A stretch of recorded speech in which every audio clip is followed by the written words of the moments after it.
And when I first came to North Uist, I was very struck by the houses that have been abandoned. They're just sitting there without their roofs, and they seem to me to be very symbolic of the history of the Outer Hebrides and indeed Scotland, depopulation, people leaving, whether it's the clearances or whether for economic reasons. And I think these are very sort of striking symbols. So I was very keen to do a bit of work with one of those houses, not a black house, but one of the houses that were built around the early 20th century and are very sort of classic house-shaped houses, a door and two windows and just rectangles. So they caught my eye. And the other thing that caught my eye, which is what must catch everybody's eye when they come to the islands, is the light and the sheer volume of water and the way that the water responds to the light and the changing light. So this was another thing that I wanted to kind of capture in the work. I've previously made a whole body of work using tents because I was interested in this idea of shelter and what we need for shelter, but also that the tent as very much the symbol of temporary shelter and something that quite a lot of people on our planet now are forced to live in and make their home. So really looking at houses was a sort of progression on from that. So it's a combination of my past work and my response to North Uist that gave rise to both these installations. I've made one in the gallery and one outside. Changing Places 1, the metal house, I wanted to clad in aluminium sheeting on the outside, not put a roof on it, but simply to change the nature of the ruin, if you like, put an industrial material on the outside that was reflective but not too shiny, so that it would work rather as the water does and pick up the ambient light and change with the time of day.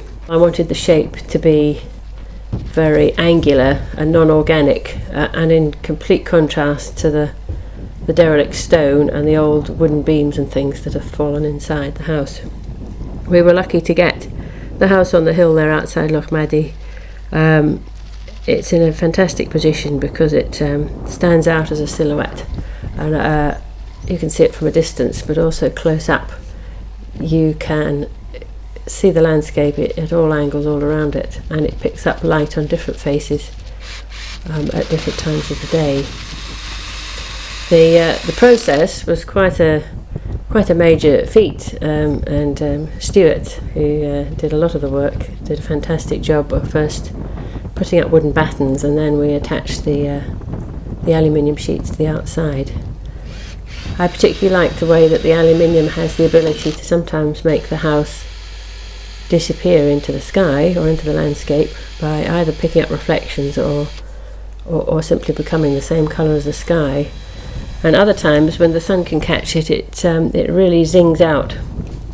And I'm hoping that the piece itself will have the effect of making people, as it were, look again. And I think look at this process of looking again is when perhaps ideas are triggered. Maybe wondering at why these houses were abandoned and what happened in the history of the islands to mean that people simply walked off and left them. At the same time, I think, I hope it's quite a beautiful thing to look at, and perhaps makes people look again at the light and the beauty of the landscape. This very particular landscapes you don't find anywhere else in the British Isles. I think this kind of treeless, open landscape.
as a sort of mirror to that project is Changing Places 2, which is Forest House inside the gallery, where I've made a kind of house-shaped tent out of cloth, and on each of the 4 walls inside the house as you walk in are projections of New Zealand forest, semi-tropical forest, waving in the balmy breeze in that tropical climate that they have there.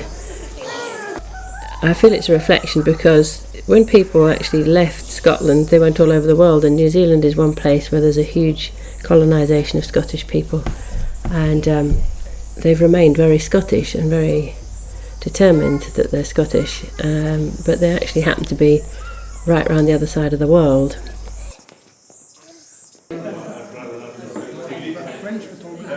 In 1880, he was one of the pioneers.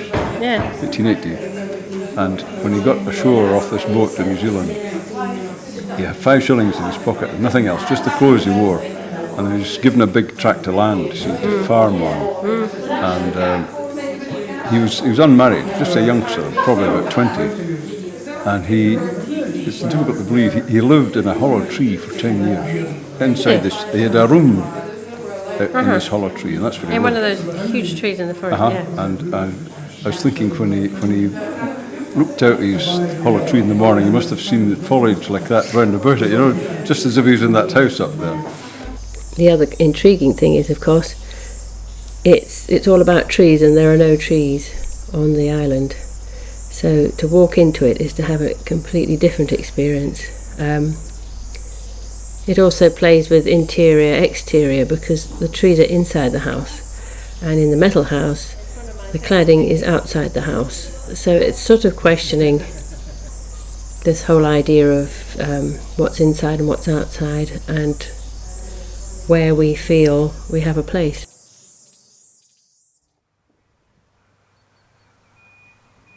I'm interested in these sorts of issues, inside, outside, because I think the future of the planet really depends on people re-engaging with the landscape, with the natural world, because most of us live a very urban way of life where we appreciate our surroundings but we don't have any physical connection with it. We kind of view it from inside our houses through the glass window.